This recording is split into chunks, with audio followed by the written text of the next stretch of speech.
Test one, test two.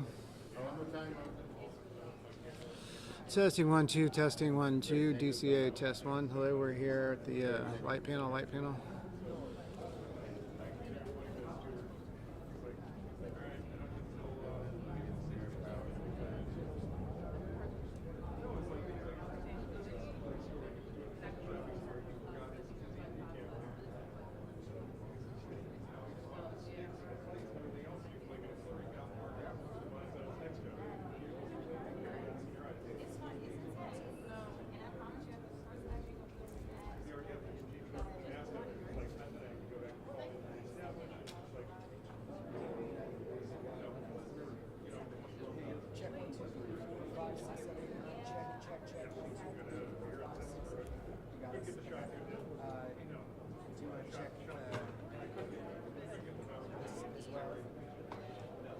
We do have the shot from Fox.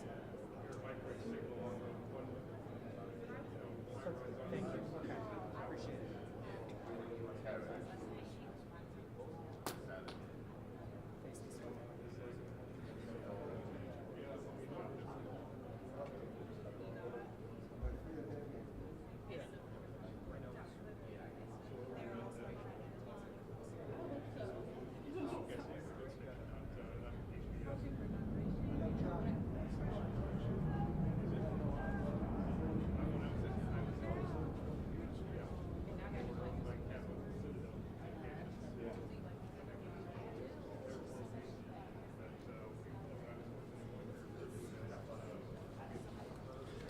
PA test 1 2 3 4. PA test 1 2 3 4. Line level 1 2 3 4. 1 2 3 4. Last chance to set your levels with me. 1 2 3 4. 1 2 3. Getting a little hum, a little feedback, little ring. Testing 1 2 3 4. I guess that's the echo off the windows. Can we put some curtains on there? I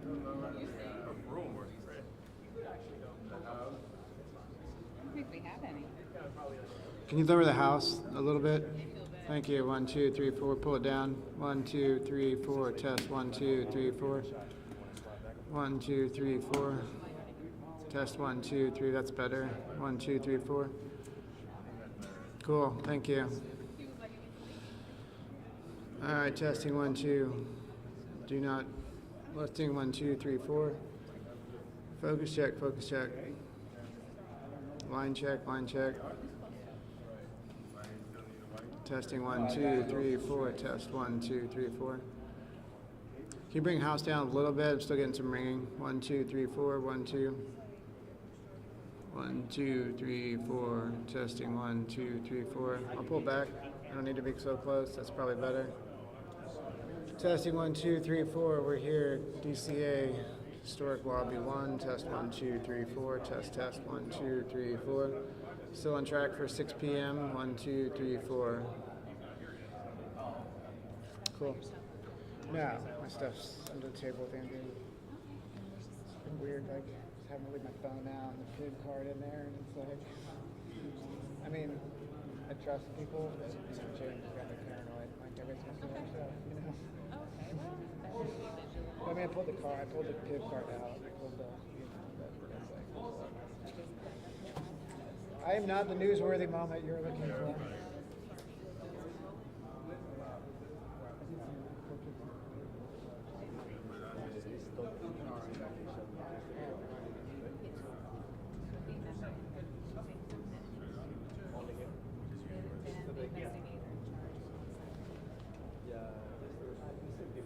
The same thing. Yep. Probably. Because my name, all the names I have right, my name Yes, will change. So the same for people. Thank you. I'm going to switch it up for you now. I'm going to call and get you. Yeah, I got you. Now, what time is it?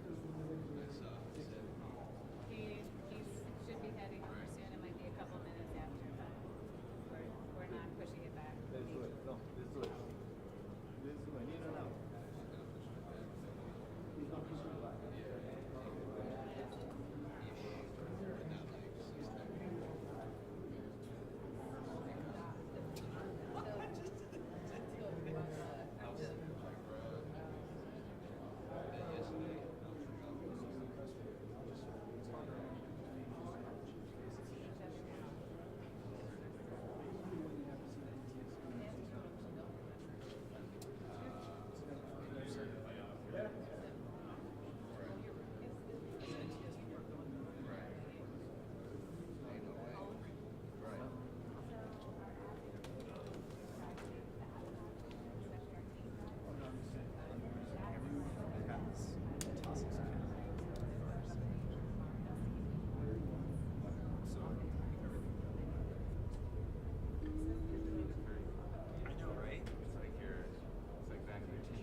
If you remember correctly, I'm sorry.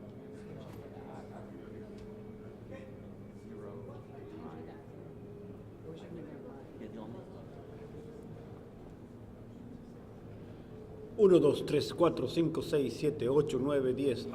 1, 2, 3, 1, 2, 3, 4. 1, 2, 3, 4, 5, 6.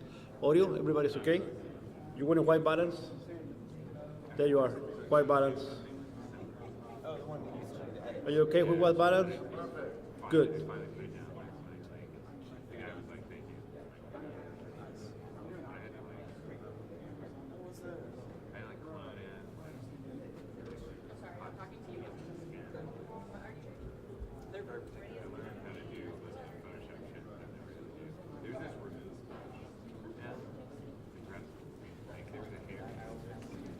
I've used it once or twice with weddings, and it's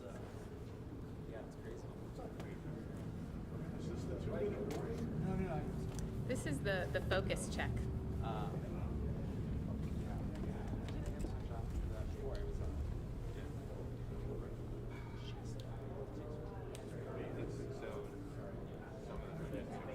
Yes, it was, which I mean,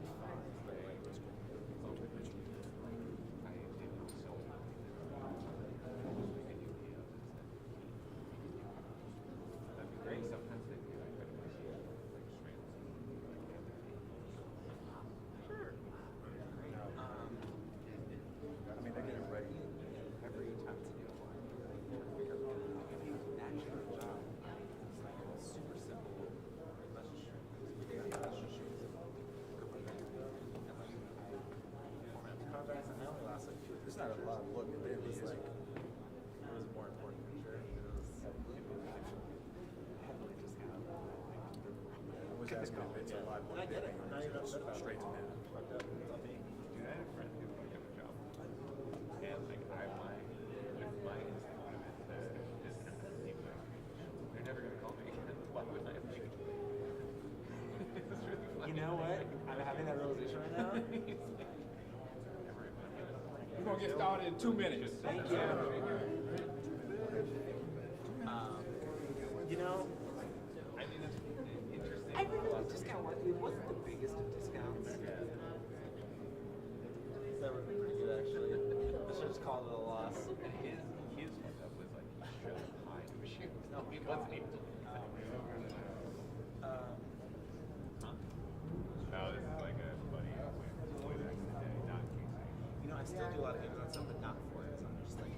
that missed a landing, like someone's having a board meeting there, or whatever.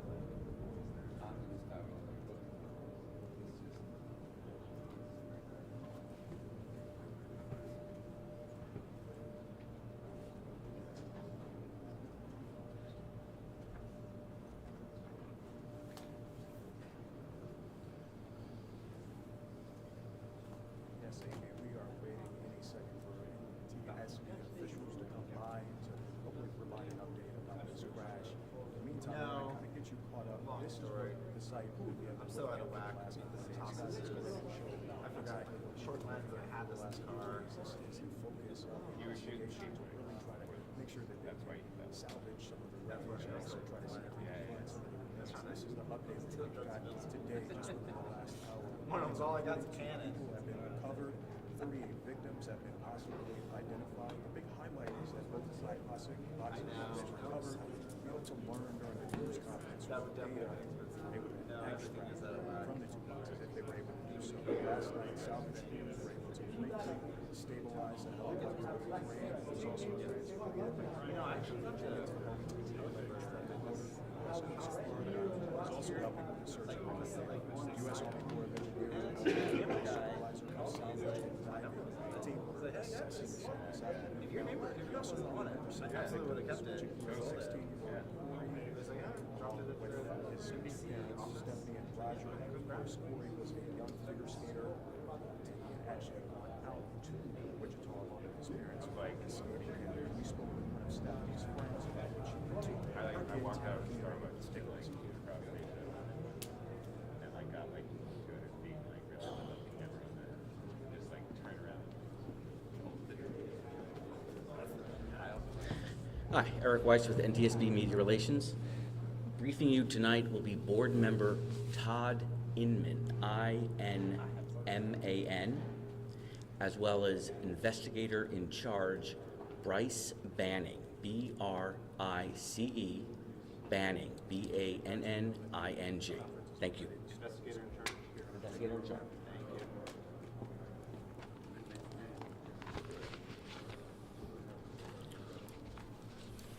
you. Let me just start with, whenever we began our first press conference, I guess 2 or 3 days ago, we gave the condolences to the families of the 67 victims in this accident.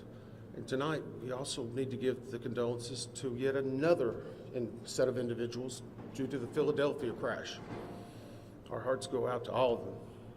Nobody should suffer this much tragedy, no matter what time frame in between it. But know this, we will find out what happened in both of those accidents. We will make recommendations, and we will attempt to never have to deal with those type of accidents again. I want to give you just a couple of facts right off the bat, just in case there's any questions. Last year, the NTSB investigated across all modes 1,288 different events. Aviation accounted for 1,204 of those. We currently have open 1,145 investigations in aviation. Last year, we had multiple accidents with 6 or more fatalities. Across all of our modes, which are primarily aviation, we dealt with 343 fatalities. We currently have open 1,100 recommendations, and in aviation, there are 283 that are still pending.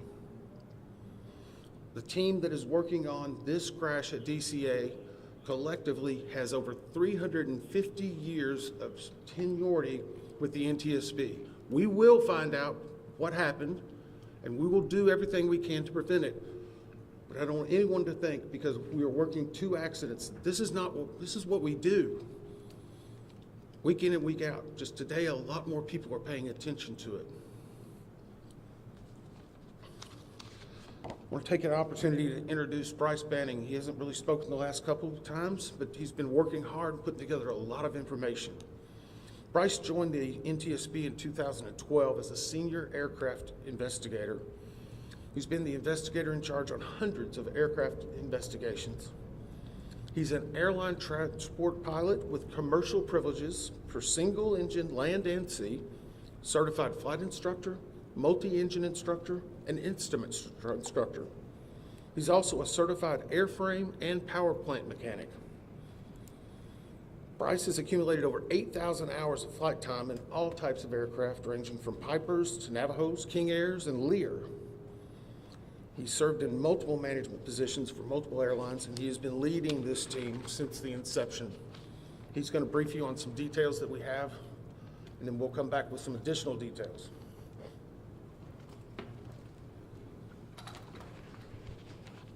Thank you.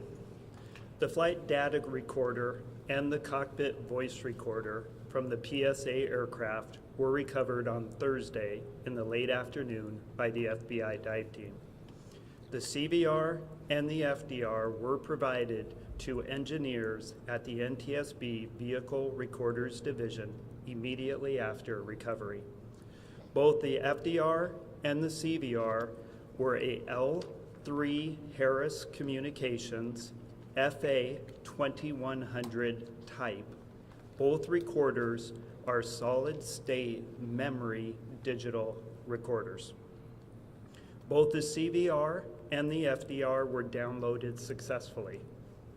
The FDR contains about 400 parameters and is currently being analyzed by a FDR working group consisting of the NTSB, FAA, and PSA. The CVR contained about 2 hours and 4 minutes of good quality audio. ADSB and FDR time were correlated. Timing will continue to be refined. Times are in Eastern Standard Time and are preliminary. The FDR captures the entirety of the accident flight. The CVR audio, because it is only 2 hours in duration, starts mid-flight. Prior to initial descent, the crew briefed the arrival for the Troops 5 arrival, followed by an ILS approach to runway 1 at DCA. Around 8:15, the aircraft left 37,000 feet for an initial descent. At 8:39:10, Potomac approach cleared the crew for the Mount Vernon visual runway 1 approach. At 8:43:06, the crew made initial contact with the DCA tower. The tower controller then asked if the crew could switch to runway 33. After a brief discussion between the crew, they agreed to runway 33. At 8:45:27, the autopilot was disconnected. At 8:46:01, a radio transmission from the tower was audible, informing Pat 25 that traffic just south of the Wilson Bridge was a CRJ at 1,200 feet circling to runway 33. At 8:46:29, the crew received a 1,000-foot automated call-out. At 8:46:47, DCA tower cleared other jet traffic on runway 1 for departure with no delay. At 8:47:29, the crew received a 500-foot automated call-out. At 8:47:39, a radio transmission from the tower was audible asking Pat 25 if the CRJ was in sight. 1 second later, the crew received an automated traffic advisory stating traffic. At 8:47:42, a radio transmission from the tower was audible, directing Pat 25 to pass behind the CRJ. At 8:47:58, the crew had a verbal reaction, and FDR data showed the airplane beginning to increase its pitch. Sounds of impact were audible about 1 second later, followed by the end of the recording. A CVR group consisting of party representatives from the NTSB, PSA, ALPA, and the FAA has been convened. The group is currently working to transcribe the entirety of the CVR recording verbatim. Thank you. We will take some questions at the end, but we have some additional details we definitely want to brief you on today. I want to clarify something that was, I think, presented by NTSB at some form, specifically around air traffic control. The Washington DCA tower was communicating out any transmission on a VHF and UHF frequency. Any transmission would come out on both bands. The Black Hawk was transmitting out with a UHF band, while the CRJ jet was transmitting out with a VHF. To put that in context, both the airplane and the helicopter would hear any air traffic control, but they would not hear the other aircraft or helicopter, conversely, if they were transmitting out. I bring that up because we are now working through the transcript of the air traffic control, and many people have heard online different recordings. Those do not contain the UHF radio transmissions. What they're hearing is the VHF recorded on certain software programs. As we synchronize the timing on that, we hope to be able to release it tomorrow. We do have it. We're working through the synchronization because the specific time will be very critical. Now, a few updates in regard to the Black Hawk helicopter. We can verify it was on a training flight that would utilize night vision goggles. We do not know at this time if the night vision goggles were actively being worn, nor what the setting may be. Further investigation should be able to let us know if that occurred and what factor it may play in the overall accident. We do know that and we announced the combination CVR and the flight data recorder was extracted last night from the aircraft. When it was brought to our lab and opened, there was a water intrusion. Again, this is not uncommon. If you recall, in the CRJ, that cockpit voice recorder also had a water intrusion. It is going through the same process of ionized water until it's put into a vacuum oven. We still are very confident we will have that data. On the Black Hawk, we can confirm that we are looking into a priority air transport, and that's where you hear PAT, that on the prior day, PAT 11 was in close contact with a Republic Air flight. The Republic Air flight rejected the landing and did a go-around. The reason we are bringing this up is our data currently shows there was over 1,000 feet of separation between those two aircraft. 1,000 feet is a good safety barrier. Obviously, the pilot made its own decision in rejecting the landing. We just wanted to bring that fact out. It will be considered in the overall evaluation of this accident. So now let's go on to controllers.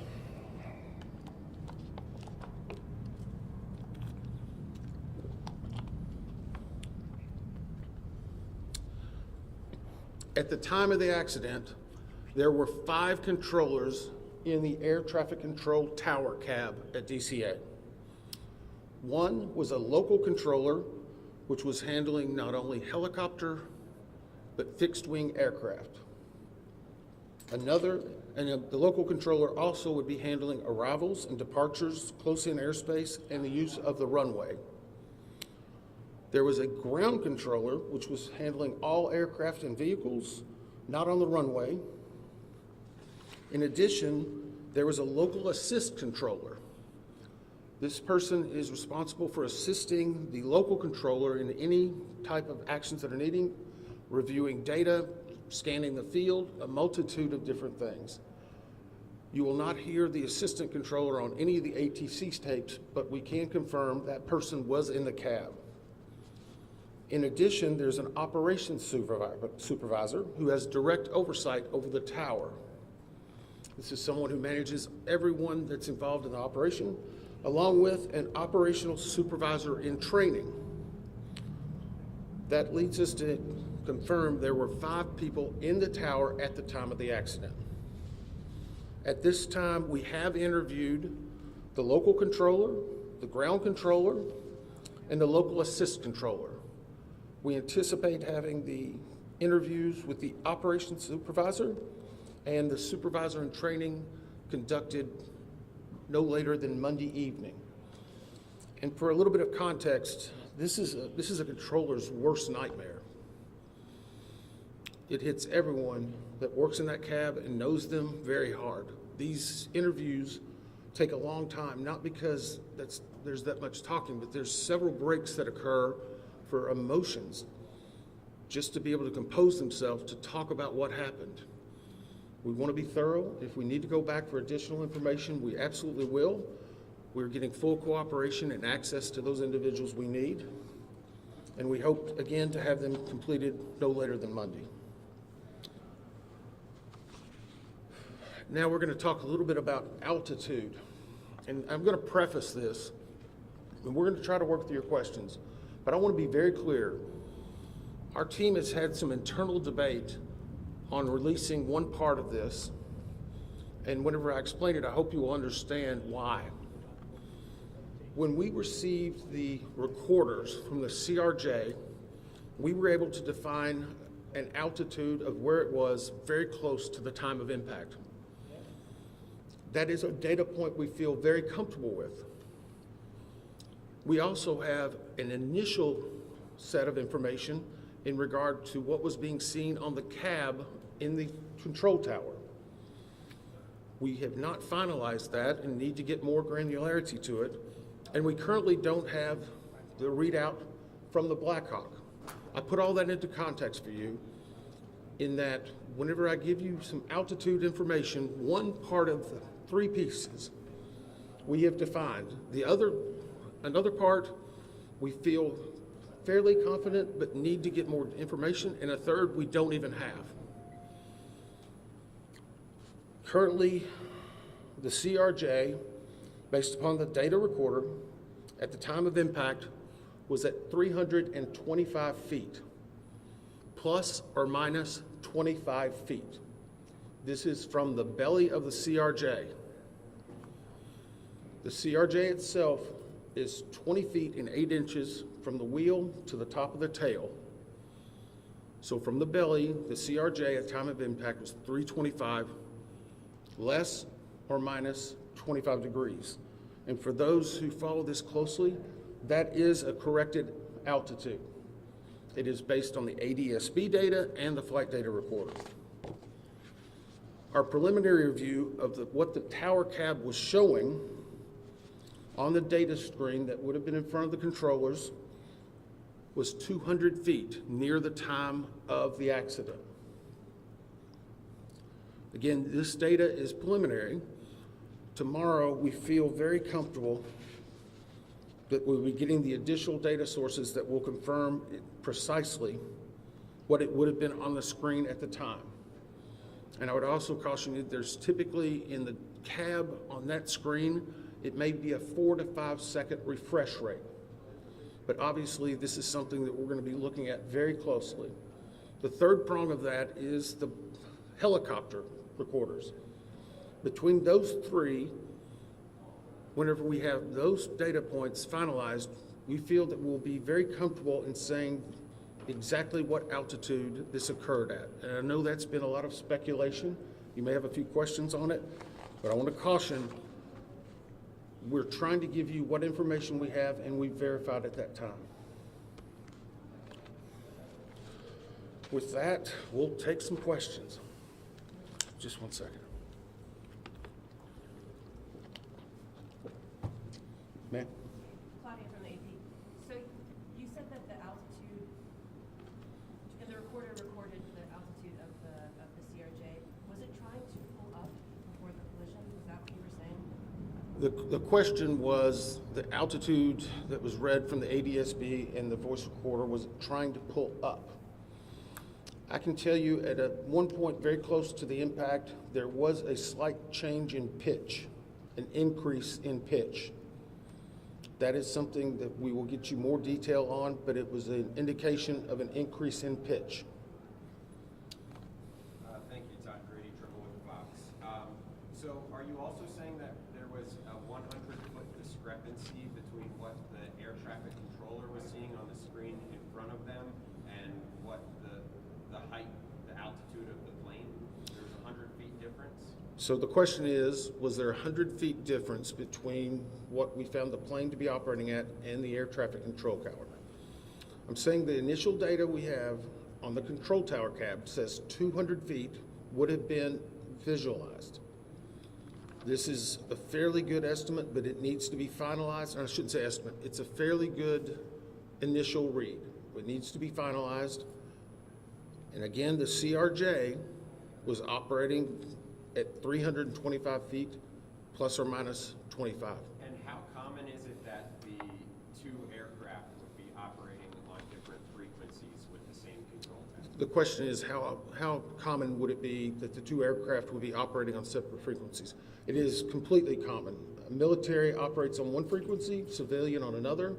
We're just trying to clarify that because you're only reading something or hearing some things online, so we're trying to get out and dispel some myths. Yes, sir. Mr. Inman, Dave Lavelle with DC News Now. At this point, you've given us the CRJ, but can you speculate on the altitude of the PAT at this point? We cannot the question is, can we give any information on the altitude of the PAT? We cannot at this point. Obviously, an impact occurred, and I would say when an impact occurs, that is typically where the altitude of both aircraft were at the moment. But again, when we have the data from the recorder, we will be able to give you more specific. And just to follow up, if I may, sir, there have been reports, can you comment on reports that PAT may have flown above its max limit for that airspace?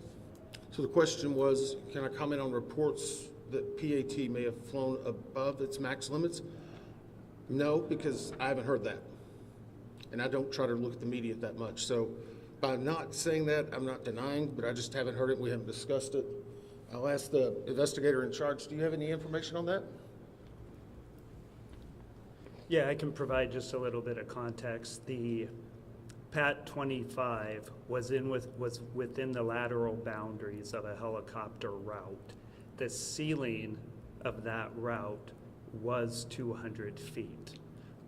As Member Inman said, we have not got the data out of the FDR for the Black Hawk at this time, but that's what we know. Okay, we're gonna go down here. David Kaplan with Fox 5 here in DC. You mentioned as you walked through the timeline that there was a broadcast over the cockpit of traffic.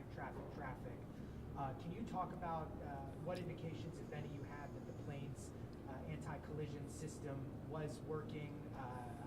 It's my understanding that that broadcast goes out if the system has been activated. Can you comment on what you've learned about the anti-collision system? The question is about the traffic that was heard on the cockpit voice recorder. I can say this, we're defining what is inside of each system and what they were outputting. Because of the unique nature of military aircraft, we need additional specialization, which we have. But for right now, we're trying to present you with what we've heard, so we need further information to be able to find why it was indicating traffic. Yes? The night goggles, how will you determine if they were wearing the night goggles or not? The question was, how will we determine if they were wearing the night vision goggles or not? Part of that will be based, and we already know during the extraction of the bodies, how they were presented and what was around them. I can say that impact was very significant. And so it will take additional analysis of their helmets, the attached areas, We're looking to find if the night vision goggle bags, whenever we extract the aircraft, are they empty? Are they found in the debris field? There's a lot of different variables we need to find out before we determine that. Yes? Thanks, Todd. Chase Williams from Fox Business. I know that it was 4 minutes before impact that there was a runway switch. They switched to 33. How routine is that, and is that enough lead time for pilots and other traffic in the area to be aware of, a change in the patterns? Okay, so the question was in regard to, and the term you used was runway switch. And we briefed this yesterday. The CRJ was on approach to runway 33. They'd been brought in that way. As they were coming in, they were asked by the air traffic control, could they accept, or sorry, let me reverse that. They were coming in on runway 1. As they were on approach, the air traffic controller said, can you accept runway 33? That is not an uncommon occurrence at DCA. It creates an arcing of the flight path, so it's very normal. Pilots were able to discuss it. They accepted it. They appear to be on a proper, at least, lineup at that time. So right now, we'll evaluate it with all the other facts and data, but it is what it is at this point, I guess. Yes, sir. Yeah, Dominic Louis with NBC Washington. I just have a question about the staffing of the air tower. Can you tell me if that's common for it to have that level of staffing, or is it traditionally more people inside the gap? The question was the staffing at the time of the actual accident with the 5 individuals. I have not gotten an update from the air traffic control people. I know the primary thing we wanted to get was exactly that, and there's been discussions because, again, typical can change based on the day of the week, the time, the weather. So we will not categorize anything as typical right now until we can present it in a better fashion. Yes, sir. Eric Gilchrist with NBC News. If I heard you correctly, you said that the tower was able to see the airplane at 200 feet. The tower instruments read it at 200 feet. Did it not read where the helicopter was at the same time? The question was, it was reading the airplane. Could it not read the helicopter? It could read the helicopter. And the reason why I'm saying it could, and this is again getting into more specific information, the definition that's needed for us to evaluate that further will be downloaded tomorrow. Do you want to answer a little bit on how those control towers, or I'm happy to continue. Okay. Those monitors obviously assimilate different pieces of information. So our initial read was showing that. We're giving you the 200 feet as indicative of the CRJ. I don't want to speculate specifically on the Black Hawk. Sorry, it's reversed, right? Come on. So, as previously stated, we know that the FDR and data provided indicated that the CRJ was at 325 feet, plus or minus 25 feet. We also, initial preliminary data right now indicates that on the tower's radar scope that was available to the controller, initial data indicates that he may have seen 200 feet. That needs to be verified. Our ATC group is working it. We will have more data available, but those are the initial indications. And no indication for the Black Hawk on that screen at that same time? The data that I'm talking about, the 200-foot data that would have been available on that radar scope, that was the Black Hawk. The 325-foot that we've given you is ADSB data, FDR data, other data combined to get an accurate altitude of the CRJ, 325 plus or minus 25. The radar data, where that helicopter is down at 200 feet, it has less fidelity. So our team is looking into that, but I think it's important to note that this is a complex investigation. There's a lot of pieces here. Our team is working very hard to gather this data, make sure we, as Member Inman has said, understand why this happened. Sorry, Bryce, can I just... Hang on, I'll call on people. Yes, ma'am. Can you just confirm what your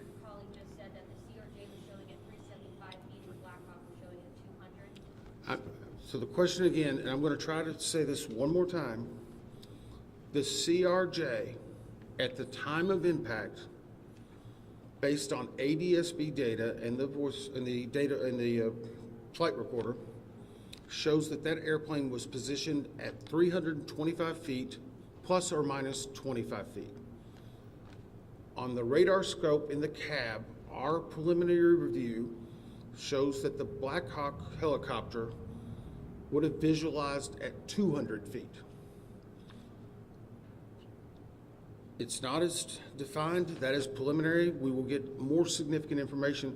We wanted to present the 325 plus or minus because we knew that, we have good certainty with it, but without presenting it with the radar scope information or with presenting that, it could cause some conflict. So I'm going to be very careful to make sure we still have a lot more work to do. These are one of thousands of data points and will be hundreds of thousands of pages. We're trying to release the information as we know it and make sure we're giving the best information that's accurate and learning from it. Yep. Reverend, yesterday you talked about spending time with some of the victims' families. Can you describe any sort of update today with them? Well, the question is about spending time with the members' families. Yeah, I spent several hours with them today. There's more, some new. There's some that have been there for 3 days. There's some that want to give us hugs. There's some that are just mad and angry. They're just all hurt, and they still want answers, and we want to give them answers. And the most devastating thing, I guess, today was they watched the news last night. They know their loved ones are recovering. So they're thinking, is it going to take longer? Am I not going to be finding my loved one? How will this affect it? That's hard. I mean, it's horrible. It's horrible. And no one has to suffer this. So yeah, it is hard on them. They have a lot of questions. They haven't been through this. Unfortunately, we have a lot of experts. We've done 1,000, but that doesn't mean it's not completely new to them. What's really horrible, though, is that these things are happening. You know, I keep a challenge coin. Whenever I first got to the NTSB, they asked, you know, it's a challenge coin you hand to people as a sign of gratitude and respect. The front of it has the seal and name. I said, what do you want to put on the back? This was on the front door of our training center where the TW-800 was for many years. From tragedy, we draw knowledge to improve the safety for us all. That's what we're doing right now. We're dealing with tragedy, but we need to improve safety. We need 200 plus recommendations fixed. We need people to take action. Unfortunately, at some point, all of you are going to be gone. We're still going to have the investigation open. We're going to make recommendations. We go to East Palestine, a community that gets devastated. Still nothing's happened. We have several hundred recommendations open for aviation. You want to do something about it? Adopt the recommendation of the NTSB. You'll save lives. Get off and do something. I don't want to have to meet with another set of those parents like that again. It's not fair. Could be your family. Sorry, I didn't mean to take it out on you. It's just hard. Sorry. Yeah. I have two, and I just want to follow up because I want to make sure I understand the elevation question correctly. The flight data recorder on the CRJ is showing 325 plus or minus 25. That's correct, right? The question is, and I apologize, I've said this 3 or 4 times, on the CRJ, the flight data recorder that has been localized from the ADSB data and other is showing the time of impact. It was at 325 plus or minus 25 feet. Okay. The 200 feet inside of the air traffic control cab was for the helicopter.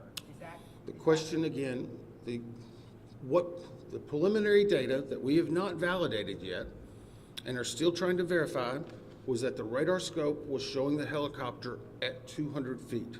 Now again, we're not saying plus or minus because we don't really know that. It's not as granular.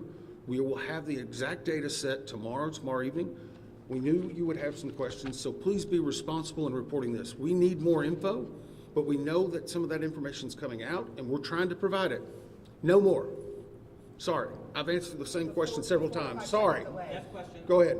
This is just a clarification point.